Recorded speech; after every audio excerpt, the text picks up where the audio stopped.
got a message the other day from the crazy folks at Deformed Lunchbox letting me know that they had a new horror short out, and so I wanted to take a look at it. Of course, they produce really good quality short films, and they have such demented minds. It's like I would love to see them make something full length. But I know that's a huge process, but I just think that they've got what it takes to make something that's a little longer. But I do like being able to consume stories in bite-sized pieces for the channel. So let's go ahead and just check this one out. It's called Ice Trays. This is a little bit longer than the last one of theirs that I watched, which was about the COVID test. That one was really short compared to this. This is at least twice that long. So let's go ahead and see what nastiness they've thought up.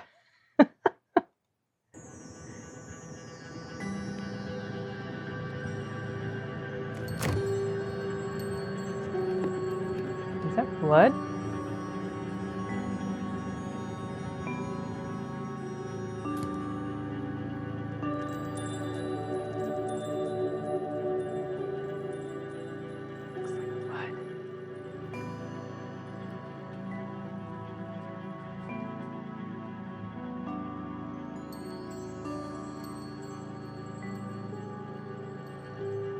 Okay.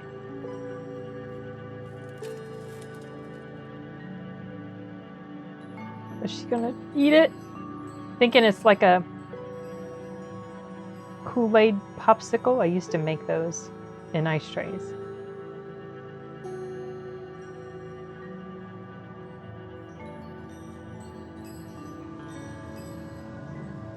Oh gosh, what the hell? What? Okay.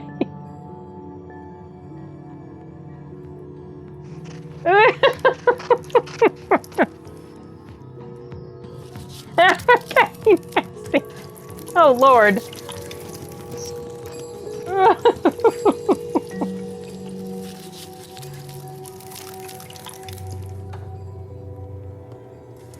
Yeah, the first one was much lighter than this blood. Are they going to put it in the lemonade? Serve it to somebody? Is he going to chop up his arm too?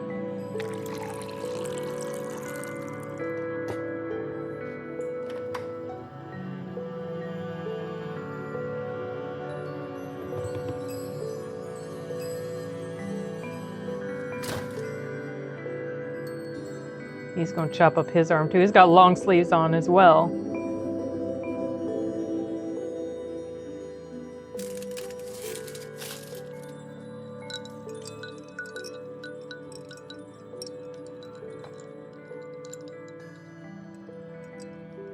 What's he going to do? I'm expecting him to pull up his sleeve and start hacking away at his arm. This is so unsettling.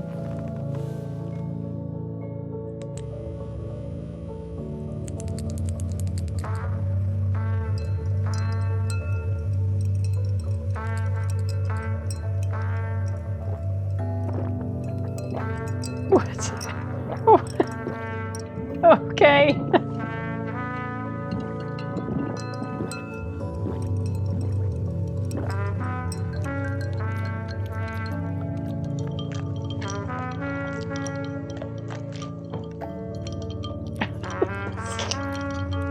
Okay. All right.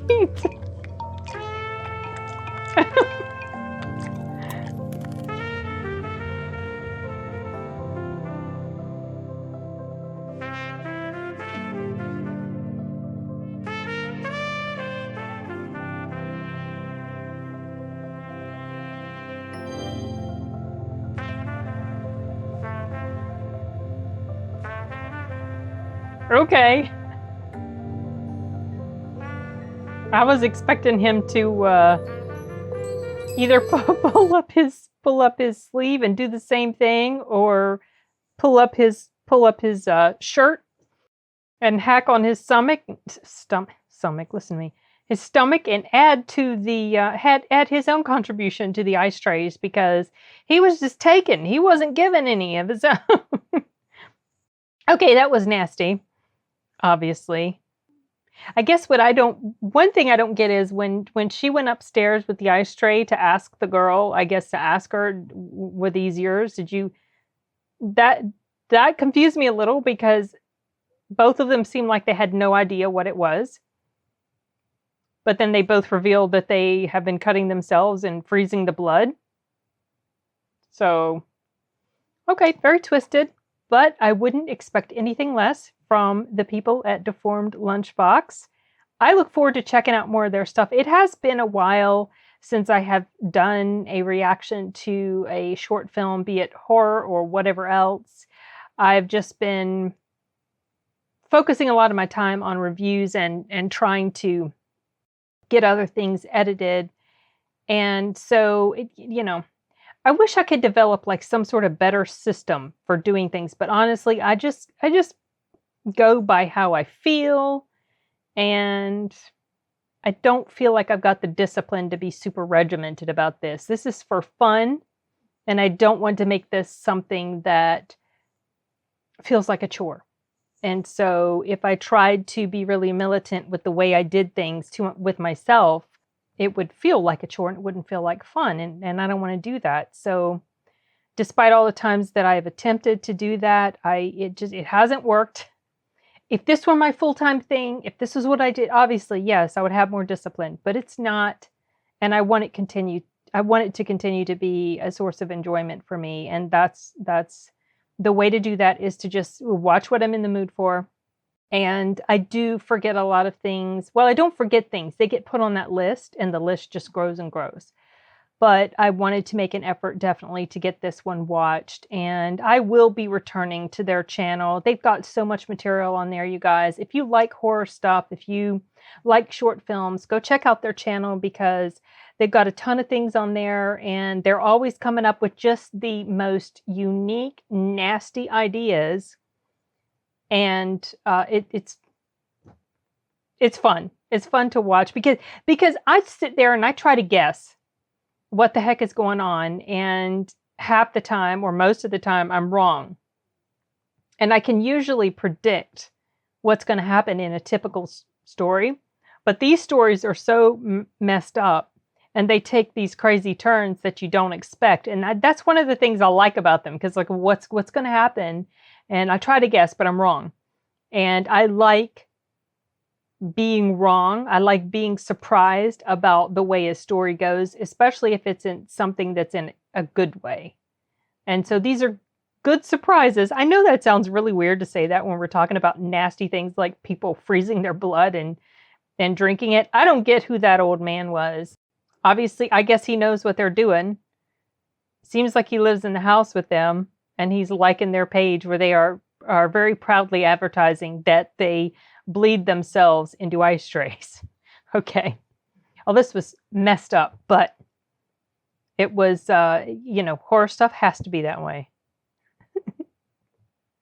Someone was saying, no, it wasn't somebody saying, it was something I saw. Maybe it was on Twitter. It was something about like, why people like horror movies, like I'm paraphrasing. I'm totally paraphrasing. I really wish I could find who said this, but it was something about basically the gist was, you're like, what's wrong with you that you like these horrible things? And the response to that in this meme or whatever it was I saw, some writing that someone did, was like, the thing about horror movies is it's not necessarily that you enjoy seeing the suffering of others. In a lot of ways, the enjoyment of horror films, it comes from a certain level of empathy that you have for the people that are in these terrible situations. Now, in this case, they're not in a terrible situation against their will. They're doing these horrible things to themselves. I'm just talking about horror films where someone is being attacked or being, stalked or in trouble or whatever. And you you watch, or I watch these things not necessarily because I enjoy seeing people get hurt on screen. Obviously, I know it's fake. If it was something that was happening for real, it would really, there's no enjoyment to be gotten from something like that. And it's not that I necessarily enjoy when people are getting hurt or maimed or whatever in a horror film. Yeah, I laugh sometimes. Well, I laugh a lot of times because sometimes in horror movies, the violence and gore is so over the top, it almost becomes comical. And some of the stuff that is thought up of, like ways to hurt people or whatever, is just so out there that I can't help but laugh. And the imagery is just so shocking and crazy. But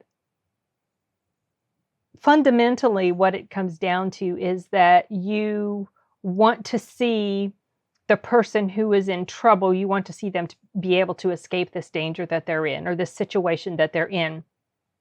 And so that's kind of, I mean, I like to watch things where people are in terrible situations and they're able to get out of them.